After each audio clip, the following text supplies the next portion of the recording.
एक बार बादशाह अकबर किसी व्यापारी के पास से तोता खरीद कर लाए। वह तोता देखने में अत्यंत सुंदर था और उसकी बोली भी बड़ी मीठी थी।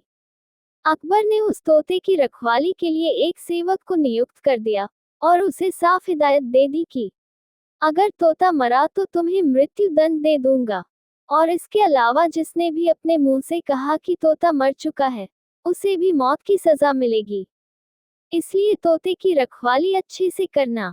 सेवक तोते को लेकर चला गया और बड़े उत्साह से उसकी देखभाल करने लगा। उसे कहीं ना कहीं ये डर सता रहा था कि अगर कहीं बादशाह का तोता मरा तो उसकी जान पर बनाएगी। और फिर एक दिन ऐसा ही हुआ। तोता अचानक मर गया। अब सेवक के हाथ पांव फूलने लगे। उसे बादशाह अकबर की कही बात याद थी। वह तुरंत दौड़कर बीरबल के पास गया और पूरी बात बताई। बीरबल ने उस सेवक को पानी पिलाया और कहा, चिंता मत करो, मैं बादशाह से बात करूंगा। तुम बस इस समय उस तोते से दूर हो जाओ। उद्धरण चिन्ह। थोड़ी देर बाद बीरबल अकेले बादशाह के पास गए और बोले कि मालिक, आपका जो तोता था।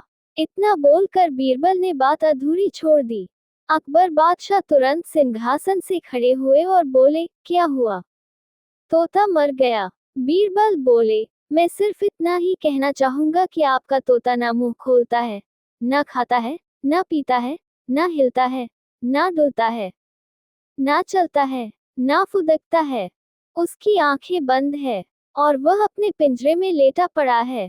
आप आइए और जरा उसे देखिए। अकबर और बीरबल फौरन तोते के पास गए। अरे बीरबल, तोता मर चुका है। ये बात तुम मुझे वहीं पर नहीं बता सकते थे? अकबर क्रोधित होते हुए बोले। उस तोते का रखवाला कहाँ है? मैं उसे अभी अपनी तलवार से सजाए मौत दूंगा।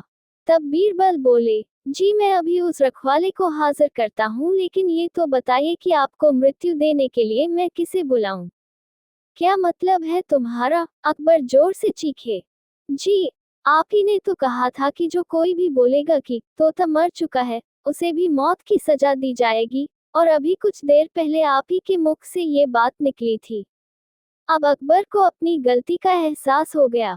बीरबल की इस चतुराई से अकबर हंस पड़े और वे दोनों हंसते हंसते दरबार लौट गए। अकबर ने तुरंत घोषणा कर दी कि सेवक पर कोई कार्यवाही नहीं की जाएगी। तोता अपनी मौत मरा है, उसमें किसी का कोई दोष नहीं है।